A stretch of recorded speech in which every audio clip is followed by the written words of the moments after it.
Alors, vous n'êtes pas obligé d'avoir maintenant Illustrator qui est démarré. Vous pouvez juste avoir Photoshop. Donc, j'ai plusieurs Photoshop installés. La dernière version n'est même pas la 2020 chez moi, c'est la 2021.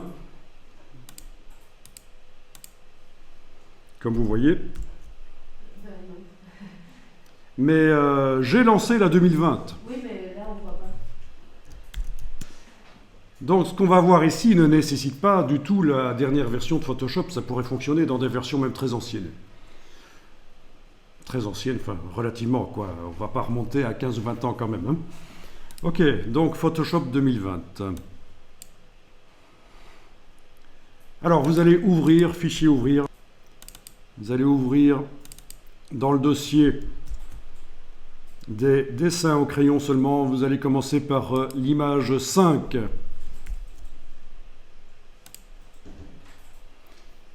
Touche F sur le clavier pour passer plein écran. Alors j'ai oublié de vous demander, quand vous avez lancé Photoshop, est-ce que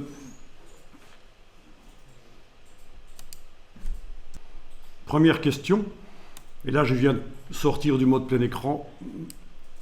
Quand vous avez lancé Photoshop, est-ce que votre Photoshop était flottant comme ceci?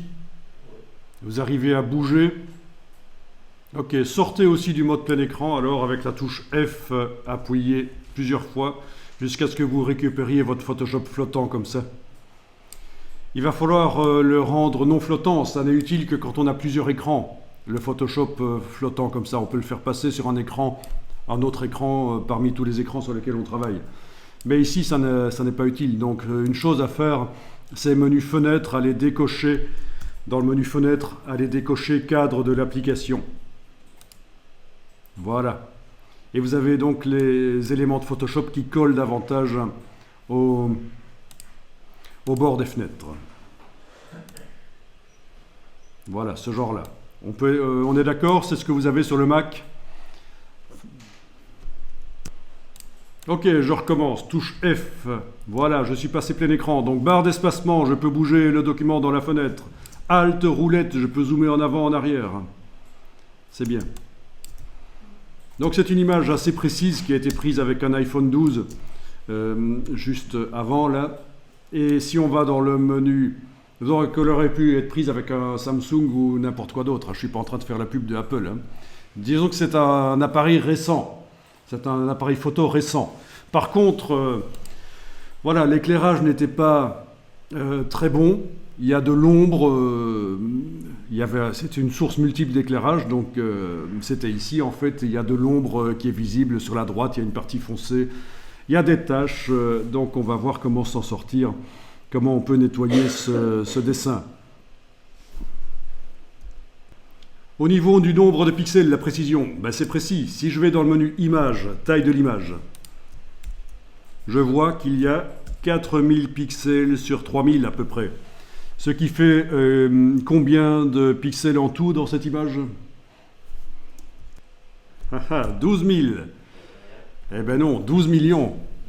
Ah oui, on ne croirait pas, hein, mais une image comme ça que vous voyez dans Photoshop, l'image de la chaussure, 12 millions de pixels qui sont sous vos yeux. 4000 fois 3000, ça fait 12 millions, et c'est donc une image 12 mégapixels. Donc le capteur de l'appareil photo du smartphone est un capteur 12 mégapixels. Mégapixels, c'est millions de pixels. Voilà. Vous avez déjà entendu cette notion de mégapixels. Comme ça, vous voyez, c'est le million de pixels. Bien. Donc, image précise. Qui aurait pu être... cette image, on aurait pu la scanner. Ça aurait été mieux, en effet. Avec un scanner, on n'a pas ce problème d'éclairage de la page quand on photographie, les ombres. Mais comme ça, je vous montre que même si vous n'avez pas de scanner, avec un appareil photo, vous pourrez quand même vous en sortir. Avec les appareils photo récents, on arrive à obtenir des bons résultats malgré tout. Quoi qu'il en soit, si vous scannez ou si vous photographiez, il est intéressant, si c'est pour une exploitation par la suite dans Photoshop, de ne pas utiliser les corrections automatiques au moment de la capture. Donc dans le scanner, il vaut mieux pas enclencher les corrections automatiques du point blanc qui rendent le fond de la page bien blanc, parce que ça va mal travailler, ça va mal le faire. Il vaut mieux faire une capture brute, on appelle ça une capture brute, avec tous les défauts, le grain du papier, plein de choses comme ça, et c'est dans Photoshop qu'on va traiter ça en fait. Voilà, ça c'est un conseil, même chose pour quand vous photographiez, pas de correction automatique du point blanc, ou quand vous scannez, voilà, pas de correction automatique du brut, et c'est ce qu'on a ici clairement